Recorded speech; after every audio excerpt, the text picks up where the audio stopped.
Shalom, salam sejahtera bagi Bapak Ibu dan teman-teman sekalian yang menyaksikan video ini.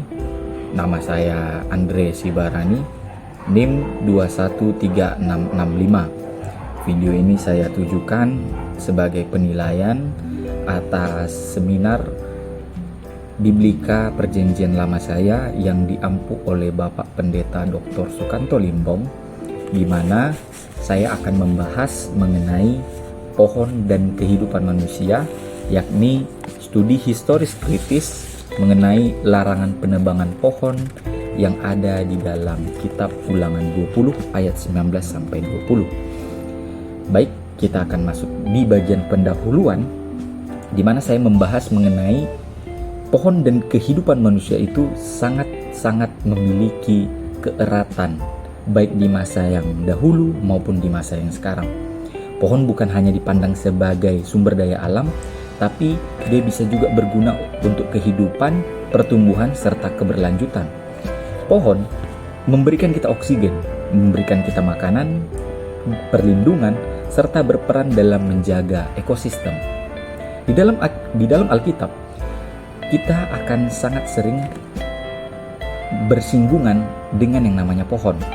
Terkhusus, saya mengangkat kitab Ulangan 20 ayat 19 sampai dengan 20 yang membahas mengenai pohon, dalam tanda petik larangan penebangan pohon, terutama pohon-pohon yang berbuah atau pohon-pohon yang memiliki keunikan ataupun pohon-pohon yang memiliki manfaat bagi keberlangsungan hidup manusia.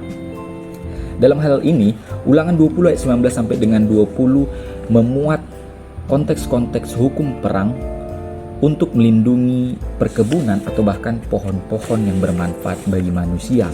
Mengapa hal ini diperlukan? Ini dikarenakan Ulangan 20 ayat 19 sampai dengan 20 ini ingin membatasi praktik perang total yang terjadi di Perjanjian Lama. Bisa kita lihat di kitab 2 Raja-Raja 3 ayat 19. Di mana dikatakan, kamu akan memusnahkan segala kota yang berkubu dan segala kota pilihan. Kamu akan menumbangkan segala pohon yang baik. Kamu akan menutup segala mata air dan kamu akan merusakkan segala ladang yang baik dengan batu-batu. Ulangan 20 ayat 19 sampai dengan 20 ini hadir sebagai teks yang membatasi vandalisme perang. Artinya yang membatasi praktik perang total dalam pemusnahan segala sesuatu yang ada di wilayah perang. Oleh karena itu, apalagi pohon yang berbuah tadi yang dapat bermanfaat bagi kehidupan manusia itu tadi, itu tidak boleh ataupun tidak dapat ditebang sebagai tindakan vandalisme. Hal ini dikarenakan pohon tersebut dapat berguna sebagai asupan makanan bagi pasukan perang yang mengepung kota tersebut. Atau bahkan hal ini juga bermanfaat untuk menghindari kesia-siaan yang terjadi yang khusus berkenaan dengan ayat 6 pada Ulangan 20 tersebut dan perhatian terhadap produktivitas induk burung di masa depan. Oleh karena itu, keterkaitan dan kekerabatan antara manusia dan pohon tidak bisa kita anggap sepele atau hal ini pasti akan sangat erat sekali kita lihat di dalam kehidupan manusia, di mana pada zaman kini pemikiran ekologis telah membangkitkan kembali kesadaran mengenai ekosistem yang harus saling terhubung. Alam harus dimanfaatkan serta dipelihara. Melalui kajian ini, saya mengharapkan dapat memberikan panduan teologis yang relevan dalam menjaga alam melalui konteks Alkitab, di mana perintah untuk melestarikan pohon dapat diterapkan dalam konteks pelestarian lingkungan dan tanggung jawab manusia terhadap pohon. Selanjutnya kita masuk ke pembahasan yang kedua mengenai landasan teori. Landasan teori ini berisi etimologi dan terminologi dari kata pohon dan manusia. Kita masuk di bagian pohon. Pohon, menurut TDOT karya Richard D. Nelson, pohon berasal dari kata es. Arti es ini sendiri yaitu kayu ataupun pohon. Namun, dalam teks bahasa Aram kuno, kata es ini lebih dirujuk ke kata kayu. Sedangkan kata pohon itu diwakili oleh kata ilan. Namun, seiring berjalannya waktu dalam bahasa Ibrani Tengah, baik es maupun ilan ini sendiri itu merangkup pada makna pohon dan kayu. Selanjutnya, manusia. Etimologi dari manusia, saya mengambil juga dari TDOT karya Richard Danielson, mengatakan bahwasanya bahasa Ibrani dari manusia itu artinya Adam, artinya manusia ataupun pribadi. Kata Adam ini sendiri merujuk kepada individu ataupun seseorang. Jadi biasa digunakan kata Adam ini merujuk pada seseorang manusia ataupun hanya memakai nama manusia. Intinya dia hanya merujuk kepada suatu pribadi. Begitu etimologi dari kata pohon dan manusia. Baik, selanjutnya kita akan masuk ke dalam terminologi dari kata pohon dan manusia. Nah, saya mengambil dari buku yang berjudul Genesis 1 until 11 karya Klaus Westermann, mengatakan bahwasanya kata pohon, terutama di kitab Kejadian, itu memiliki peranan yang penting, di mana pohon itu digambarkan melalui dua jenis, yakni pohon berpengetahuan baik dan buruk dan pohon kehidupan. Nah, pohon pengetahuan yang baik dan buruk ini diceritakan bahwasanya menjadi asal muasal dosa manusia pertama, dikarenakan mereka tidak taat untuk tidak memakan buah dari pohon ini. Sedangkan pohon yang kedua, yakni pohon kehidupan, merupakan keberlanjutan kisah dari pohon pengetahuan baik dan buruk tadi, di mana dikisahkan bahwasanya pohon kehidupan ini bila dicapai oleh manusia, bila diambil oleh manusia atau bahkan dimakan oleh manusia, itu dapat membuat dirinya abadi dan sama seperti Allah. Oleh karena itu, pohon kehidupan ini dilarang ataupun dicegah oleh Allah untuk dicapai oleh manusia. Nah, selanjutnya mengenai kata manusia. Saya mengambil dari buku Teologi Perjanjian Lama karya Dr. C. Barth, mengatakan bahwasanya manusia ini merupakan makhluk yang berbeda dari makhluk ciptaan Allah lainnya, di mana manusia merupakan makhluk yang diberi tempat terkemuka, artinya makhluk yang diberikan keahlian khusus ataupun keistimewaan daripada ciptaan yang lainnya. Seperti kita tahu bahwasanya manusia ini ditugaskan oleh Allah untuk memelihara serta menjamin keberlanjutan di tengah-tengah ciptaan Allah yang lainnya. Oleh karena itu, dikarenakan keistimewaan serta tempat terkemuka yang diberikan Allah tadi, menjadikan manusia memiliki tugas untuk merawat ciptaan Allah yang lainnya. Sekian untuk bagian kedua mengenai landasan teori yang berisi etimologi dan terminologi dari kata pohon dan manusia. Selanjutnya kita masuk ke bagian metode penelitian.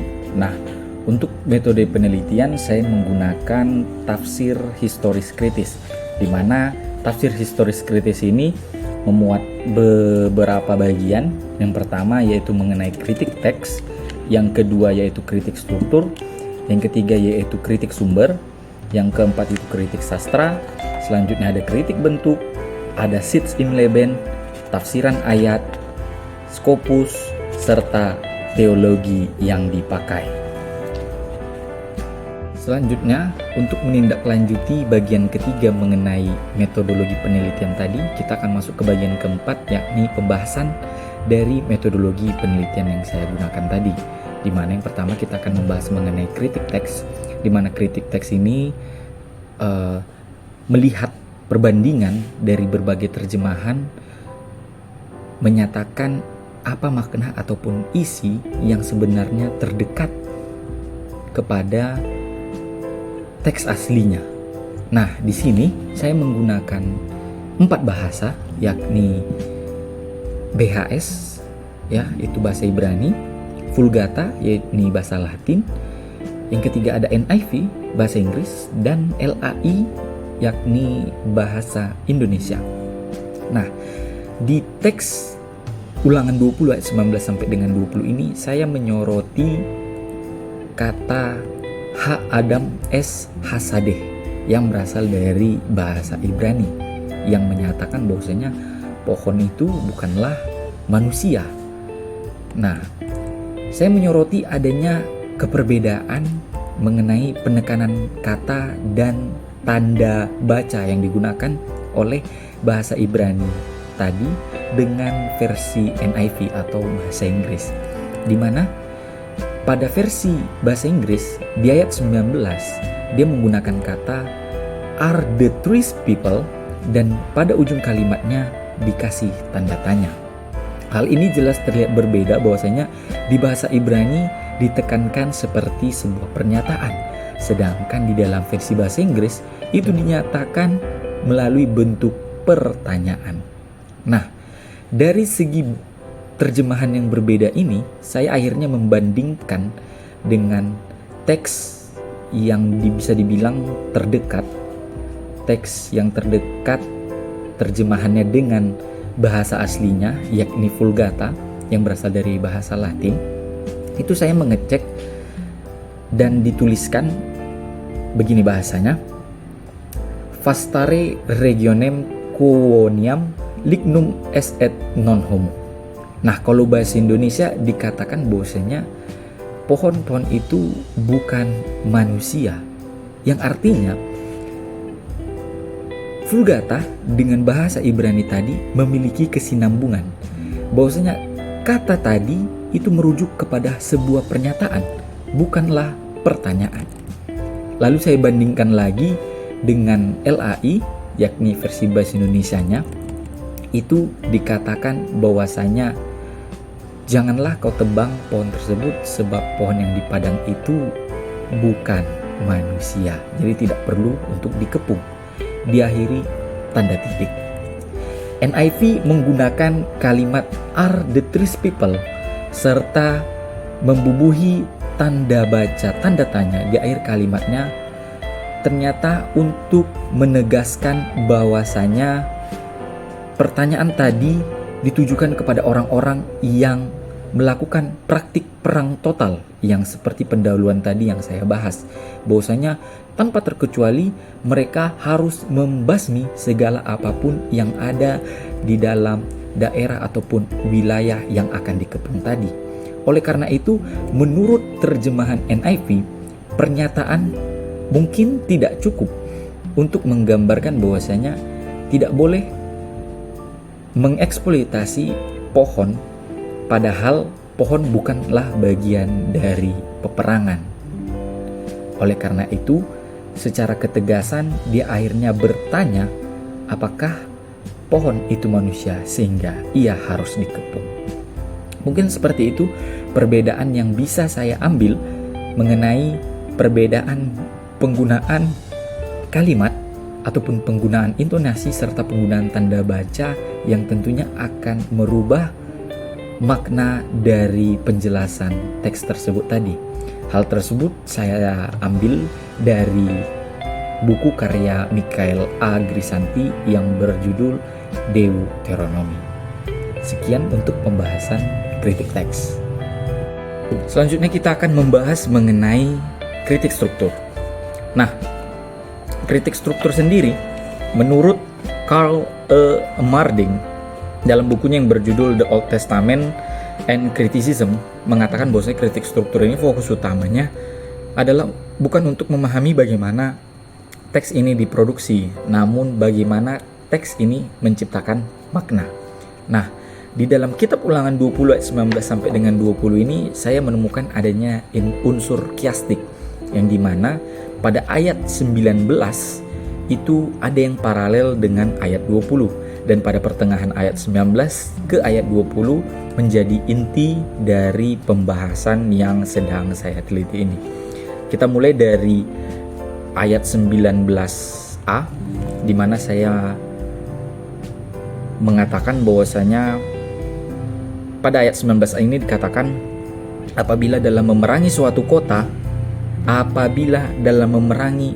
kota itu paralel dengan ayat ke-20 bagian B yang mengatakan bahwasanya Anda harus mendirikan pagar pengepungan terhadap kota yang berperang melawan engkau. Artinya ada kesinambungan ataupun keparalelan antara ayat 19a dengan ayat 20b, bahwasanya sedang membahas bagaimana awal dari perang tersebut. Selanjutnya pada bagian kedua, yaitu pada ayat 19b, dikatakan bahwasanya tidak boleh engkau merusakkan pohon-pohon, namun buahnya boleh engkau makan. Nah, menurut saya di sini itu paralel dengan ayat yang ke-20 bagian A atau ayat ke-20 yang bagian awalnya, di mana dia mengatakan bahwasanya hanya pohon-pohon yang engkau tahu tidak menghasilkan makanan boleh kau rusakkan dan kau tebang. Artinya di ayat 19b dengan ayat 20a ini itu ada keparalelan membahas mengenai bagaimana hukum perang mengatur bagaimana tindak vandalisme itu tidak boleh terjadi di dalam perang. Artinya tidak boleh pemusnahan total apapun yang ada di dalam perang tadi, seperti yang saya sudah bahas di pendahuluan, bahwasanya terutama pohon-pohonan yang memiliki buah atau memiliki manfaat selama kepeperangan itu tidak boleh ditebang atau dimusnahkan. Nah, yang menjadi titik temu antara kedua ayat ini itu berada di tengah-tengah antara persambungan ayat 19 ke ayat 20 yang mengatakan bahwasanya pohon yang di padang itu bukan manusia, jadi tidak patut kau kepung. Ini menjadi inti dari pembahasan saya mengenai kitab Ulangan 20 ayat 19 sampai 20 yang membahas mengenai larangan penebangan pohon. Itu dikarenakan pohon-pohon ini tidak ada sangkut pautnya terhadap peperangan yang sedang terjadi. Artinya, peperangan ini itu hanya boleh membumi hanguskan apapun yang berkaitan dengan perang ini, seperti rumah, seperti orang-orang yang ikut berperang dan semacamnya. Namun, untuk kelangsungan keberlanjutan pohon-pohon yang sudah saya bahas tadi, contohnya seperti pohon-pohon yang berbuah, itu tidak boleh dibumi hanguskan. Saya mendapatkan ini dari buku yang berjudul Deuteronomi pasal 1 sampai dengan 21 karya dari Christensen. Selanjutnya kita akan membahas mengenai kritik sumber. Nah, menurut Richard Elliot Friedman dengan judul bukunya yaitu Who Wrote the Bible, mengatakan bahwasanya kritik sumber itu bertujuan untuk memahami proses penyusunan teks Alkitab dengan menunjukkan bahwa suatu teks mungkin berasal dari suatu sumber. Dalam hal ini terkenal 4 sumber. Yang pertama yaitu sumber Jahwis atau J, sumber Elohis atau E, sumber Pris atau Imamat, dan sumber Deuteronomis atau D. Nah, untuk kitab Ulangan sendiri itu merupakan kumpulan tulisan Deuteronomistik atau sumber D. Secara spesifik, kelompok sumber D dalam kitab Ulangan adalah golongan Imam Lewi yang berasal dari Silo, Israel Utara, yang kemudian dipekerjakan di istana kepemimpinan Raja Hizkia hingga Yosia. Hal ini saya dapat dari perkataan Robert B. Coate dengan judul bukunya yang berjudul Sejarah Deuteronomistik. Nah, sudah dikatakan bahwasanya tadi sumber yang mengatur kitab Ulangan ini adalah orang-orang Lewi yang dianggap sebagai Deuteronomistik. Perlu kita ketahui bahwasanya Deuteronomistik ini diambil dari bahasa kitab Ulangan ini sendiri, yaitu Deuteronomian. Nah, perlu kita ketahui bahwasanya Deuteronomis ini, orang-orang Deuteronomis ini dalam menyusun kitab Ulangan itu sangat-sangat menyusun kata-kata di kitab Ulangan ini berdasarkan bahasa-bahasa daripada Musa. Mengapa hal ini saya katakan seperti itu? Bisa kita lihat langsung dari judul pertama Ulangan yang mengatakan bahwa Musa meriwayatkan pengalaman di Gunung Horeb. Langsung pada ayat 1-nya dikatakan, inilah perkataan-perkataan yang diucapkan Musa.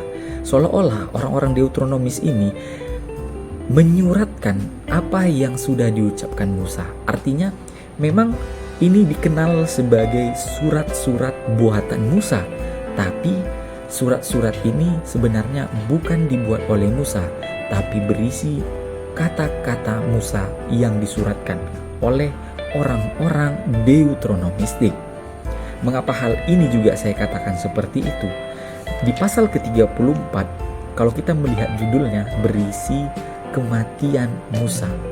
Sudah pasti tidak mungkin Musa bisa menciptakan ataupun menuliskan kitab Ulangan ini dengan cara menuliskan kitab ini setelah ia mati. Jadi sudah jelas bahwasanya kitab ini tunggu keluar kata-kata Musa dan tunggu Musa akhirnya meninggal, baru ditimbulkan atau disuratkan kembali oleh orang-orang Deuteronomis tadi.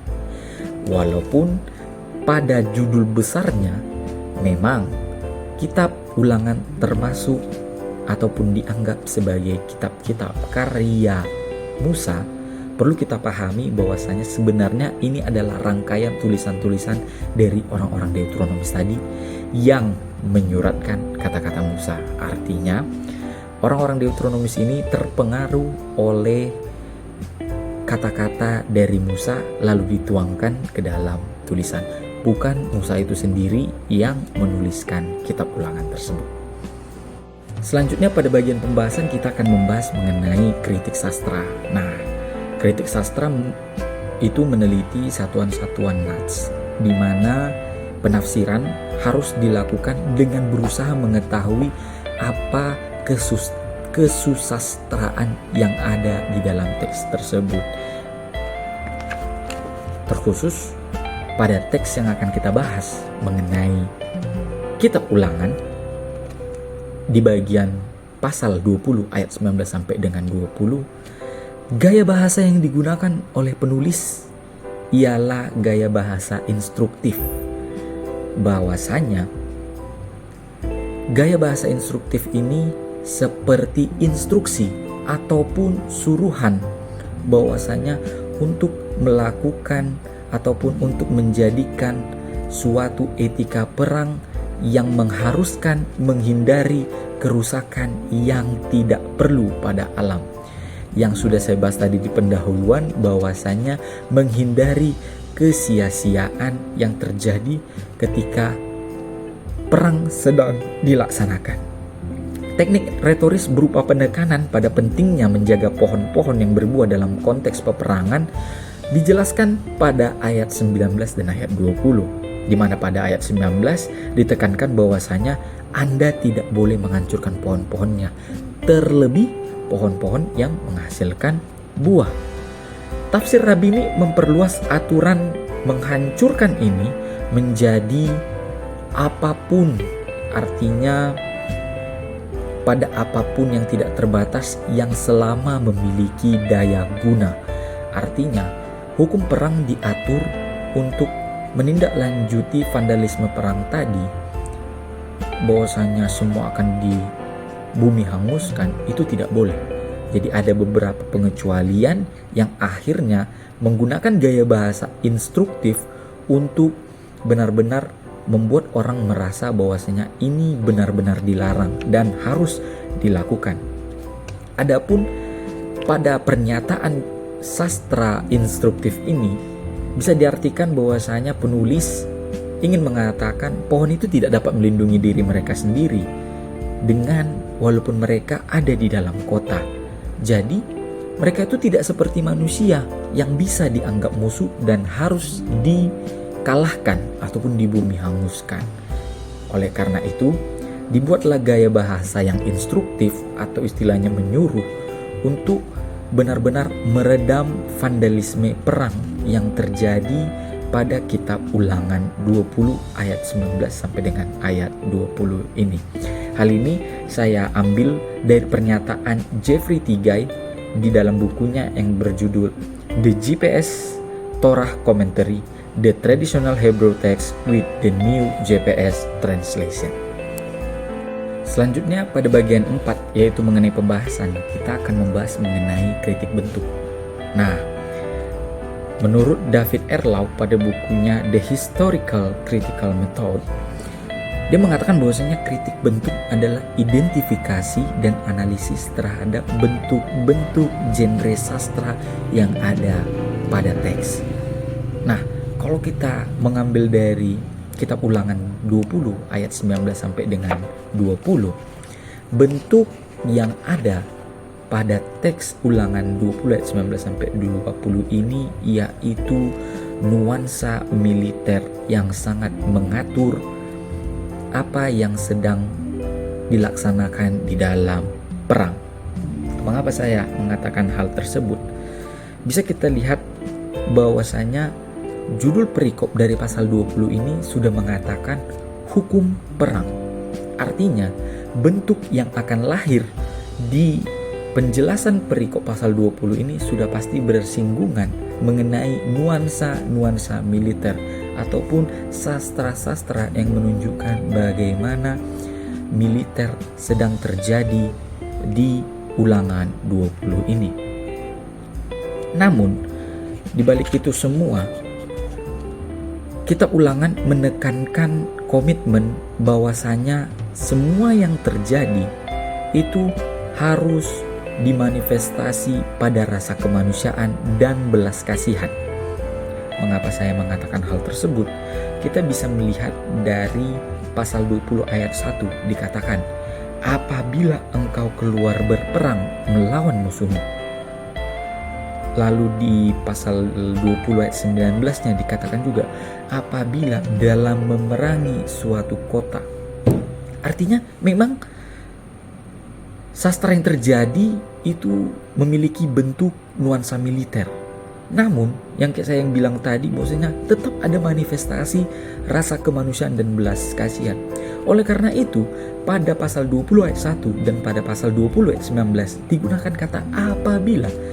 Jadi seolah-olah dibuat perbandingan untuk benar-benar tidak membumi hanguskan apapun jarahan yang terjadi semasa perang. Artinya ada timbul rasa kemanusiaan, ada timbul rasa belas kasihan di balik bentuk militer yang disajikan di kitab Ulangan 20 ayat 19 sampai dengan 20 ini. Bagian bentuk yang paling disoroti dari kitab Ulangan 20 ayat 19 sampai dengan 20 ini yaitu bagaimana cara kitab Ulangan ini berusaha memberdayakan dan melindungi segmen-segmen populasi yang paling rentan terhadap penyalahgunaan. Dalam hal ini, para sarjana Alkitab telah lama mengakui bahwasanya karakter moral dan humanistik dari penulis Ulangan ini banyak berisi hukum etika yang memiliki isi untuk, seperti yang saya bilang di awal tadi, memikirkan bahwasanya tidak perlu untuk membumi hanguskan sesuatu di dalam perang, karena itu justru akan merugikan. Kitab Ulangan menandai peralihan dari kumpulan hukum yang sempit yang saya bilang tadi adalah hukum yang mengatur bahwasanya kalau perang harus membumi hanguskan apapun yang terjadi, menjadi ke hukum yang lebih humanistik, yang lebih manusiawi, yang seperti kita bahas mengenai teks kitab Ulangan 20 ayat 19 sampai dengan 20 ini, yaitu larangan penebangan pohon. Nah, tujuan utamanya bukan untuk menghasilkan hukum sipil seperti yang ada pada kitab Perjanjian yang ada mengatur keuangan dan lain sebagainya, tetapi untuk menyusun kode hukum yang melindungi terutama bagian yang paling membutuhkan perlindungan. Contohnya seperti yang kita bahas pada teks kali ini, yaitu pohon-pohon. Hal ini saya ambil dari buku karya Mose Weinfeld yang berjudul Deuteronomy and the Deuteronomy School. Selanjutnya, pada bagian pembahasan selanjutnya kita akan membahas mengenai Sitz im Leben. Nah, menurut buku A.A. Sitompul dan Ulrich Beyer dengan judul bukunya yaitu Metode Penafsiran Alkitab, dikatakan bahwasanya penafsir akan melakukan eksplorasi mendalam mengenai kedudukan teks dalam konteks kehidupan sehari-hari, yaitu dengan mencari dan memahami setting of life dari teks tersebut. Nah, pada bagian Sitz im Leben untuk kitab Ulangan 20 ayat 19 sampai dengan 20 ini, saya mengambil pendapat dari Christensen dalam bukunya yang berjudul Deuteronomi 1 sampai dengan 21, di mana ia mengatakan bahwasanya yang sedang terjadi kehidupan di sini adalah kehidupan masa-masa perang. Oleh karena itu, judul dari pasal ke-20 ini dikatakan mengenai hukum perang, di mana pada masa-masa perang ini cara mereka ataupun budaya yang ada pada waktu itu, yaitu bagaimana proses mereka memerangi suatu kota ataupun memerangi suatu tempat yang akan mereka diami. Dalam tanda kutip, hal ini diberi nama sebagai perang suci karena bisa dibilang ini adalah perintah Tuhan untuk mendiami tanah tersebut, untuk mengambil alih tanah yang sudah dijanjikan Tuhan kepada bangsa Israel. Oleh karena itu, budaya-budaya ataupun gaya hidup yang bisa kita ambil dari kitab Ulangan 20 itu berisi bagaimana cara masyarakat untuk mengepung ataupun untuk memerangi kota yang akan mereka ambil alih. Nah, bagaimana situasi yang terjadi pada waktu perang itu dikatakan pada bukunya si Christensen tadi, ada cara untuk mendiami sebuah kota ataupun memerangi suatu kota. Yang pertama itu masih dengan cara damai. Artinya mereka akan mendatangi kota tersebut, mereka akan mengajak bernegosiasi bahwasanya mereka harus mendiami kota tersebut dengan catatan orang-orang kota tersebut harus menjadi budak mereka. Namun, bila orang-orang tersebut menolak, maka akan terjadi pilihan yang kedua, yaitu akan diambil secara paksa. Nah, secara kebudayaan, secara gaya hidup, seharusnya gaya hidup yang pertama itu bisa kita bilang sebagai gaya hidup yang damai di antara situasi perang, yaitu hanya dengan cara mengajak bahwasanya bernegosiasi bahwasanya kami akan mengambil alih tanah yang sudah kalian miliki ini. Dengan begitu mereka akan otomatis langsung masuk menjadi anggota dari bangsa Israel tanpa harus bersusah payah, tanpa harus mengikuti perang ataupun mereka harus melawan Israel. Tapi bila hal ini tidak tercapai, maka akan ada yang namanya pemaksaan ataupun perampasan yang dipergunakan untuk menduduki tanah tersebut. Tapi perlu digarisbawahi, dengan pembahasan kita tadi untuk mengatasi kesia-siaan, makanya ditampilkan yaitu hukum perang. Di sini juga dimanifestasikan rasa kemanusiaan, yaitu perasaan humanistik, bahwasanya memang mereka akan mengambil alih tanah tersebut secara paksa bila penjelasan saya yang pertama tadi tidak akan tercapai. Tapi untuk perempuan dan anak-anak tidak boleh dirampas atau istilahnya dikasari, mungkin istilah zaman sekarang itu dikasari, untuk benar-benar diambil alih. Mungkin mereka bisa dijadikan saja sebagai budak, atau mungkin mereka bisa saja dijadikan sebagai suruhan-suruhan. Kan tetapi berbeda dengan laki-laki, mereka akan lebih dipilih untuk dirampas atau mungkin istilahnya dikeroyok agar bisa diambil alih tanah tadi secara paksa. Jadi setting of life ataupun Sitz im Leben yang terjadi pada kitab Ulangan ini yaitu masa-masa perang. Baik, kita kemudian akan membahas mengenai tafsiran ayat. Menurut buku Gordon DeVee and Douglas K. Stuart dalam judul bukunya How to Read the Bible for All Its Worth, dikatakan bahwasanya tafsiran ayat adalah proses penjelasan dan analisis mendalam terhadap ayat-ayat Alkitab untuk memahami makna yang terkandung di dalamnya. Oleh karena itu, mari kita lihat bagaimana tafsiran ayat dari kitab Ulangan 20 ayat 19 sampai dengan 20. Pada ayat yang ke-19 dikatakan, apabila dalam memerangi suatu kota, engkau lama mengepungnya untuk direbut, maka tidak boleh engkau merusakkan pohon-pohon sekelilingnya dengan mengayunkan kapak kepadanya. Buahnya boleh kau makan, tetapi batangnya janganlah kau tebang, sebab pohon yang di padang itu bukan manusia, jadi tidak patut ikut kau kepung. Nah, saya mengambil tafsiran dari Jeffrey Tigay pada judul bukunya The GPS Torah Commentary. Ia menyoroti 3 kalimat.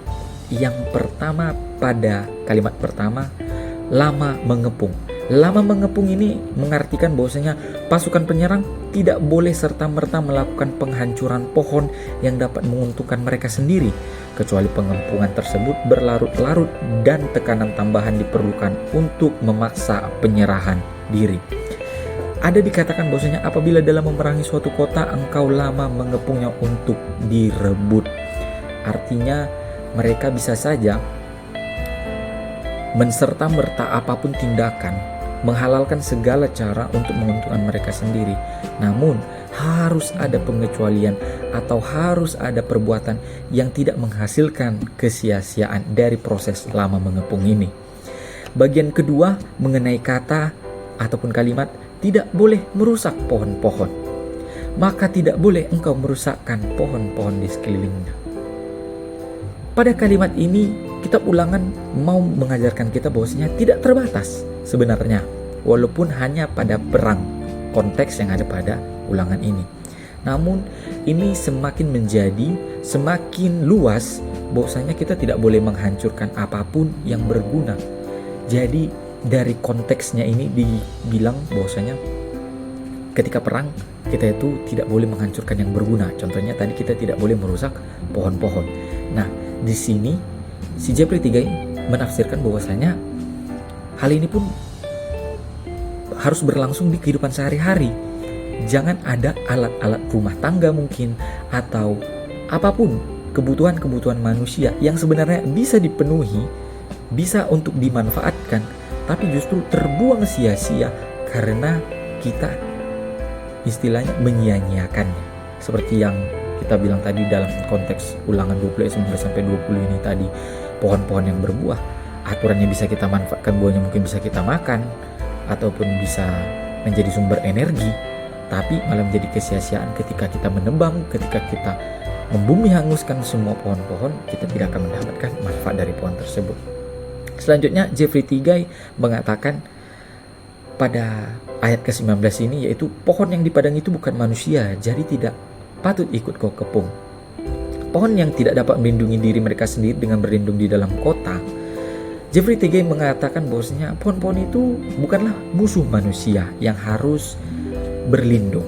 Ini pada dasarnya adalah alasan kemanusiaan daripada utilitas untuk larangan tersebut. Hal ini digunakan Jeffrey Tigay untuk benar-benar berusaha melindungi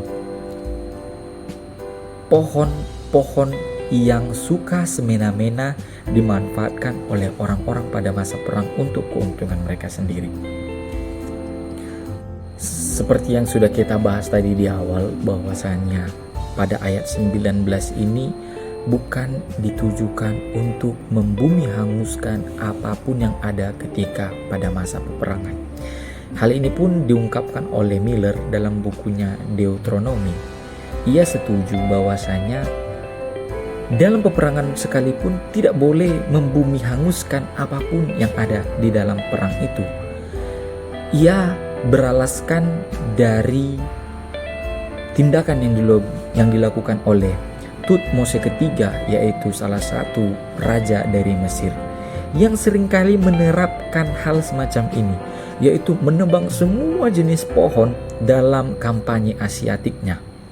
Ia mencatat bahwasanya menebang pohon ini itu sama saja mengambil sumber kehidupan itu sendiri. Oleh karena itu, ia benar-benar memanfaatkan pohon-pohon tadi ini untuk kepentingan dirinya sendiri, untuk memenangkan kampanyenya sendiri, tanpa ia memikirkan bahwasanya pohon-pohon yang sudah ia rusak tadi, pohon-pohon yang telah ia tebang tadi akan menimbulkan suatu kerusakan. Jadi bisa dibilang si Tutmose ketiga ini, raja dari Mesir ini, si Miller menjelaskan bahwasanya raja ini tuh gak memikirkan apa tindak keberlanjutan dari yang akan dihasilkannya dari kebiasaan dia dalam mengkampanyekan sesuatu. Dia akan memanfaatkan segala jenis pohon, dia akan menumbangkan segala jenis pohon tanpa terkecuali untuk mendapatkan apa yang dia butuhkan selama dia melakukan kampanye. Oleh karena itu, penafsir mau menjelaskan bahwasanya jangan sampai kegiatan yang seperti yang dilakukan oleh Raja Mesir Tutmose ketiga ini itu akan terjadi lagi di masa kini. Selanjutnya mengenai penafsiran dari ayat yang ke-20, di mana ayat 20 mengatakan, hanya pohon-pohon yang engkau tahu tidak menghasilkan makanan boleh kau rusakkan dan kau tebang untuk mendirikan pagar pengepungan terhadap kota yang berperang melawan engkau sampai kota itu jatuh. Nah, bagi Tuhan untuk memperhatikan pohon-pohon setelah mengirimkan seluruh kota ke dalam peperangan pasti tampaknya konyol. Namun aturan ini sebenarnya berkaitan dengan taktik yang sesuai dengan tujuan militer Israel, di mana menggunakan perang total terhadap musuh yang keras kepala seperti yang disarankan Elisa kepada Israel melawan Moab yang saya jelaskan tadi di 2 Raja-Raja 3 ayat 19, tentu akan merusak tanah yang diwarisi oleh umat Tuhan. Israel harus menjaga agar tidak kehilangan perspektif. Apa yang tampak sebagai nasihat yang aneh, bahkan jelas, ternyata merupakan langkah yang bijaksana untuk melindungi integritas misi di tengah tekanan. Penulis menggunakan gambaran yang konyol tentang mengepung pohon-pohon untuk memperingatkan para pemimpin Israel agar menggunakan akal sehat dalam melakukan kehendak Tuhan. Gembala-gembala Tuhan di zaman Musa dan para rasul perlu menjadi orang-orang yang bijaksana, kompeten, serta berhati-hati. Jika tidak, maka akan membuat kesalahan besar yang menghambat rencana baik Tuhan. Namun sebaliknya, bila mana dapat dipahami secara bijak, rencana yang sudah dicanangkan, yaitu pengepungan kota, akan dapat terlaksana. Hal ini dijelaskan oleh Telford Ward dalam bukunya yang berjudul Deuteronomi. Yang saya pahami mengenai penafsiran ayat ini ingin mengatakan bahwasanya pohon-pohon yang boleh pun ditebang itu hanyalah pohon-pohon yang tidak menghasilkan makanan, yang artinya tidak memberikan keuntungan bagi masyarakat Israel ketika mereka mengepung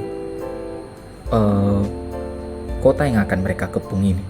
Oleh karena itu, kalau mereka menjaga tidak membumi hanguskan ataupun memilih-milih pohon-pohon yang akan mereka tebang, maka yang pasti terjadi yaitu pohon-pohon tadi tentu akan tetap lestari, yaitu pohon-pohon yang menghasilkan buah tadi. Mereka akan tetap berkelanjutan, mereka juga akan tetap memberi apa yang perlu mereka berikan kepada bangsa Israel. Sedangkan yang tidak berbuah tadi pun justru akan tetap bermanfaat. Jadi ketika mereka tidak berbuah lalu mereka diizinkan untuk ditebang, hal itu bisa menjadikan benteng untuk mengepung kota tersebut, untuk berperang melawan kota tersebut.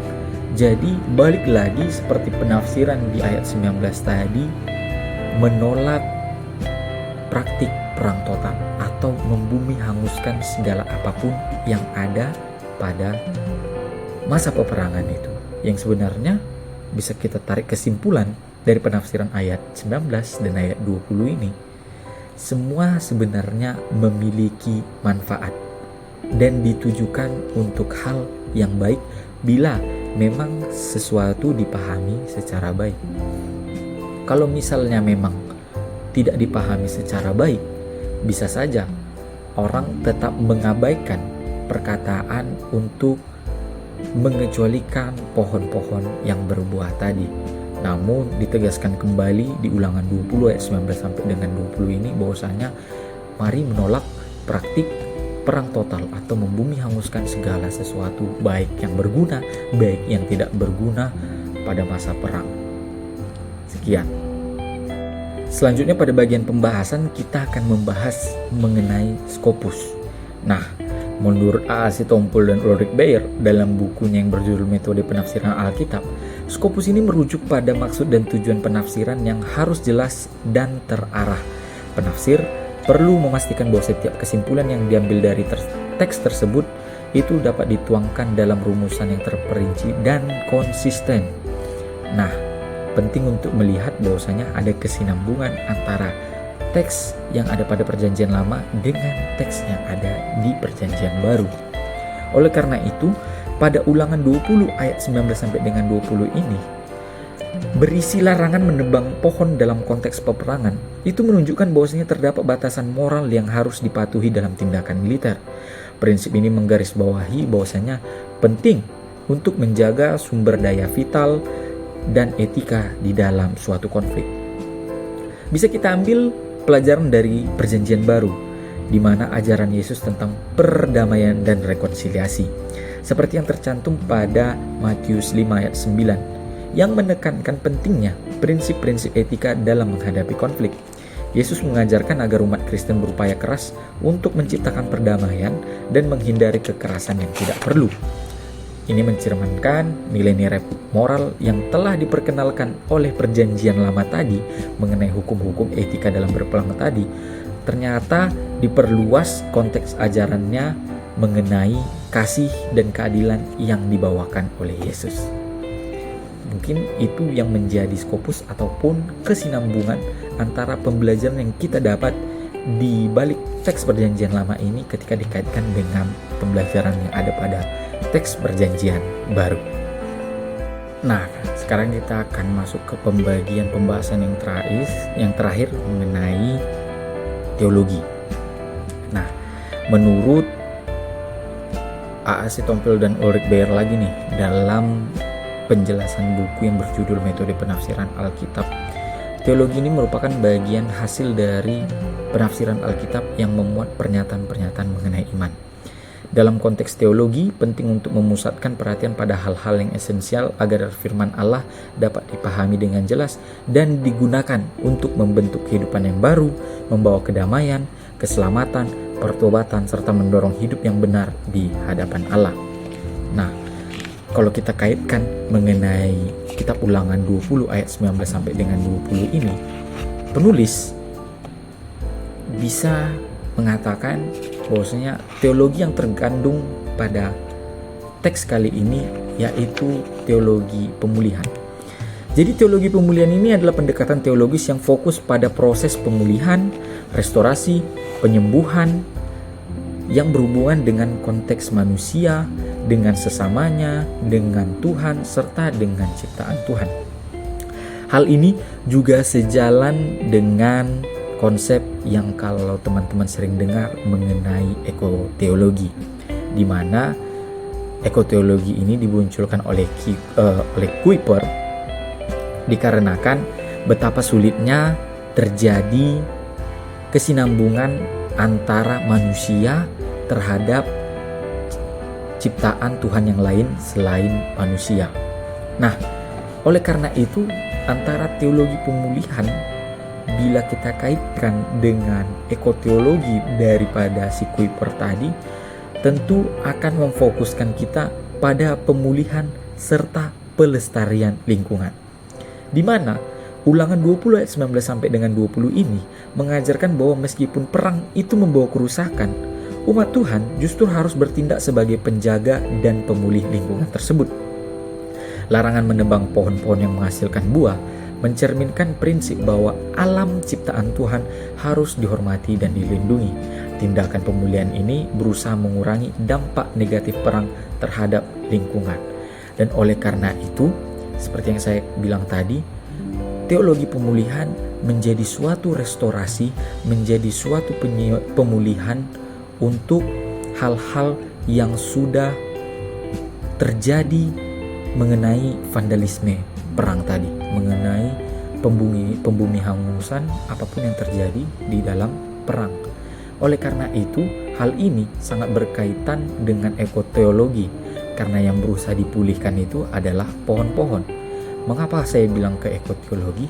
Jadi Kalau kita sudah menghargai, kalau kita sudah sama-sama hidup berdampingan antara ciptaan Tuhan yang lainnya, antara manusia dengan alam, misalnya saya bilang kepada pohon-pohon, tentu akan terjadi pemulihan, tentu akan terjadi restorasi, adanya niat manusia untuk membuka, untuk menambah apapun yang selama ini sudah dirusak oleh manusia itu sendiri. Dalam konteks Ulangan 20 ayat 19 sampai dengan 20 ini berkaitan dengan perang yang membumi hanguskan apapun yang ada di dalam perang.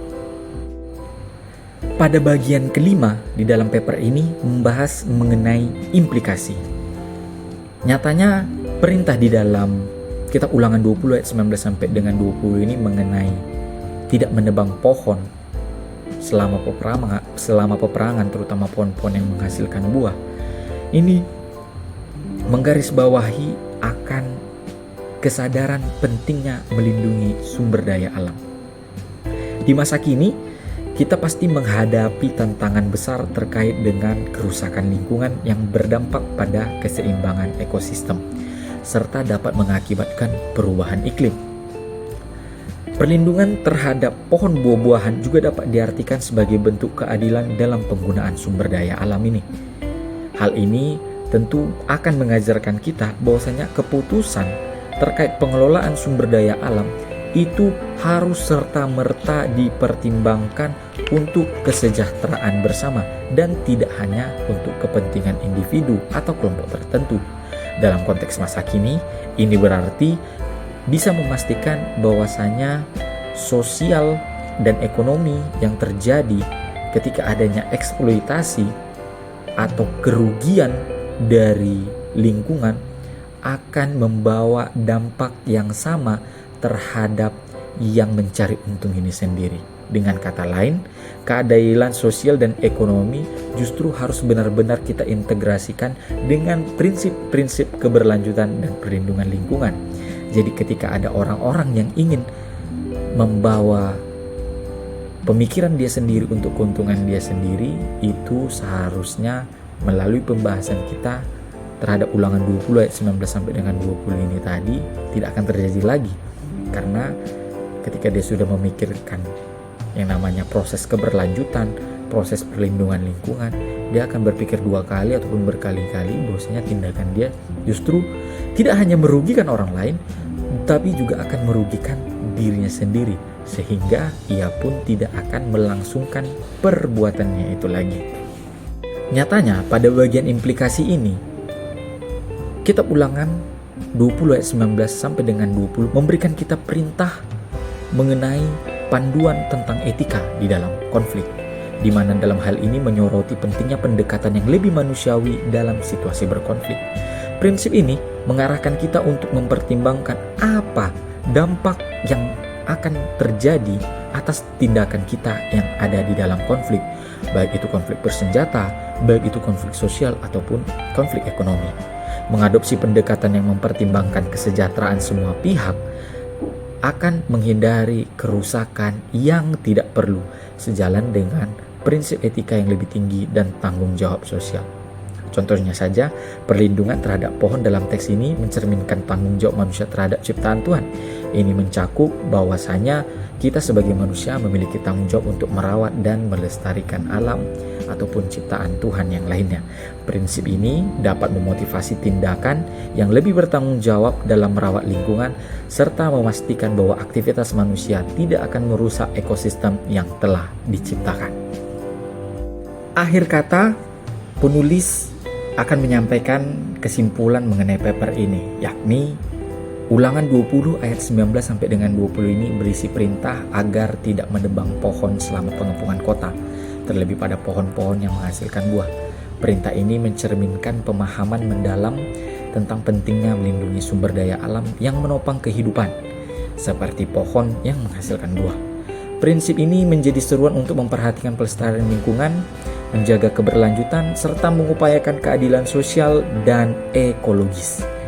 Teks Ulangan 20 ayat 19 sampai dengan 20 ini menegaskan bahwa sumber daya alam tidak boleh dieksploitasi ataupun dirusak tanpa pertimbangan yang matang, bahkan dalam situasi kritis seperti perang ataupun konflik.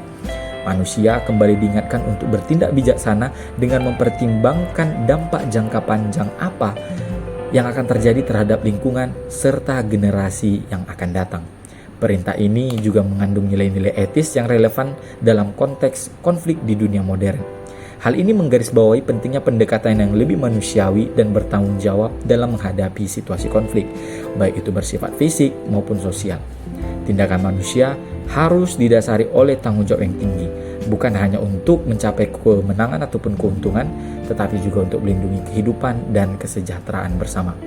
Ulangan 20 ayat 19 sampai dengan 20 ini memberikan pelajaran moral yang penting baik dalam segala individu maupun global untuk menjalani kehidupan yang lebih adil, bertanggung jawab, dan selaras dengan ciptaan Tuhan yang lainnya.